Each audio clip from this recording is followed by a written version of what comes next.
নমস্কার বন্ধুরা, Shampa blog and beauty চ্যানেলে আপনাদের সকলকে স্বাগত। আশা করি আপনারা সবাই খুব ভালো আছেন। আরও আমি আজকে চলে এসেছি একটি নতুন ভিডিও নিয়ে। বন্ধুরা, এখন তো বর্ষাকাল আর মাঝে মধ্যে বৃষ্টি তো হয়েই চলেছে, আর যে কারণে বাইরে থেকে বিভিন্ন রকম পোকামাকড় এবং আরশোলা টিকটিকি বাড়ির মধ্যে এসে আশ্রয় নিচ্ছে। তাই এই সমস্ত আরশোলা এবং টিকটিকিগুলোকে বাড়ি থেকে তাড়ানোর জন্য আমরা কি করি না, বাইরে থেকে বিভিন্ন রকম কেমিক্যাল স্প্রে কিনে নিয়ে আসি, যেগুলো আমাদের স্বাস্থ্যের জন্য ভীষণ ক্ষতিকর, বিশেষত বাচ্চা এবং বয়স্কদের জন্য। তাই বন্ধুরা, বাইরে থেকে ওই সমস্ত জিনিস পয়সা খরচ করে কিনে না এনে যদি আমরা বাড়িতে থাকা কয়েকটি উপকরণ দিয়ে একটি ঘরোয়া রেমেডি বানিয়ে নিই, তাহলে দেখা যাবে খুব সহজেই আরশোলা এবং টিকটিকি আমাদের বাড়ি থেকে বিদায় নিয়েছে। তাহলে চলুন বন্ধুরা, ভিডিওটি শেষ পর্যন্ত দেখে নেওয়া যাক। এখানে আমি একটি পাত্র নিয়েছি। এই পাত্রটি আমার কোনো কাজেই লাগে না, সেই রকম একটি পাত্র নিতে হবে। এবার আমি নিয়েছি সিগারেট। বন্ধুরা, এই সিগারেটটা আমি দেখাচ্ছি। সিগারেট কিন্তু অনেকেই খেয়ে থাকেন, এটা কিন্তু স্বাস্থ্যের জন্য ভীষণ ক্ষতিকর, জানা সত্ত্বেও অনেকেই খেয়ে থাকেন। সেই সিগারেট আমি এখানে একটা নিয়ে নিয়েছি। এখন আমি সিগারেটের মধ্যে যে তামাকটা রয়েছে সেই তামাকটা বের করে নেব। বন্ধুরা, এই যে তামাকটা রয়েছে না, এই তামাক কিন্তু পোকামাকড় তাড়াতে ভীষণভাবে সাহায্য করে। এছাড়াও আমি আরও কয়েকটি উপকরণ এই তামাকের মধ্যে মেশাবো, যেগুলো সবই আমাদের বাড়িতেই রয়েছে। এর জন্য আপনাদের বাইরে গিয়ে খোঁজাখুঁজি করতে হবে না। এবার আমি এই তামাকের মধ্যে দিয়ে দেব গরম জল। কুসুম গরম জল আমি এখানে দিয়ে দিলাম অল্প একটু, দিয়ে এটাকে আমি আধ ঘন্টার জন্য রেস্টে রেখে দেব। বন্ধুরা, আমি একটু চামচ দিয়ে ভালো করে নেড়ে চেড়ে জলের সাথে মিশিয়ে দিচ্ছি। এইভাবে মিশিয়ে নেওয়ার পর আমি এটাকে ঢাকা দিয়ে রেখে দেব আধ ঘন্টা। এবার আমি আরও একটি পাত্র নিয়েছি, আর এই পাত্রের মধ্যে আমি নিয়ে নিচ্ছি অল্প একটু প্লেন জল। আর এই প্লেন জলের মধ্যে আমি এখন দেব ডেটল। বন্ধুরা, এই ডেটল তো কম বেশি আমাদের প্রত্যেকেরই বাড়িতে থাকে, কারণ এই ডেটল আমরা অনেকেই স্নানের জলে ইউজ করে থাকি। এছাড়াও জামা কাপড় কাচার পর অনেকেই ডেটল জলে ধুয়ে নেন।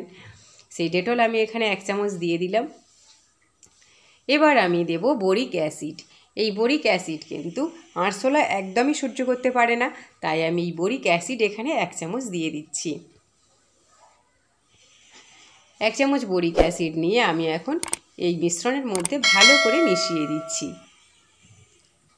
চামচের সাহায্যে নেড়ে চেড়ে আমি সমস্ত উপকরণ ভালো করে মিশিয়ে নিচ্ছি, যাতে একটুকুও গোটা অবস্থায় না থাকে।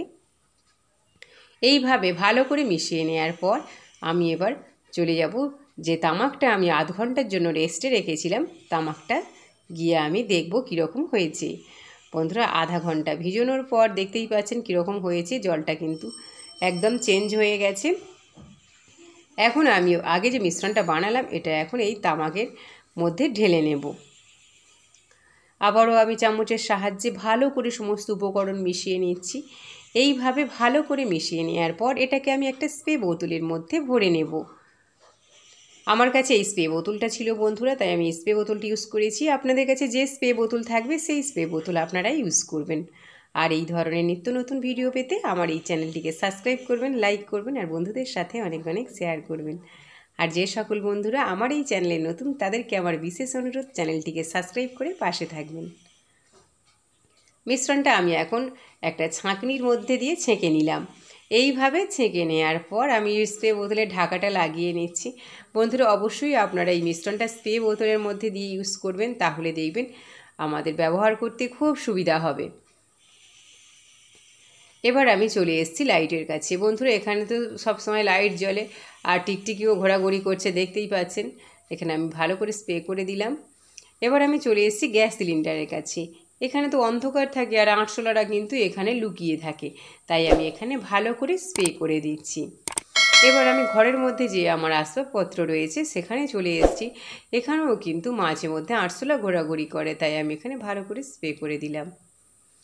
একটা আরশোলা আমি ধরেছি বন্ধুরা, হাতের মধ্যে প্লাস্টিক অবশ্যই বেঁধে নিয়ে ধরতে হবে, ঘুরছিল ঘরের মধ্যে। ভিডিওটি শেষ পর্যন্ত দেখার জন্য ধন্যবাদ।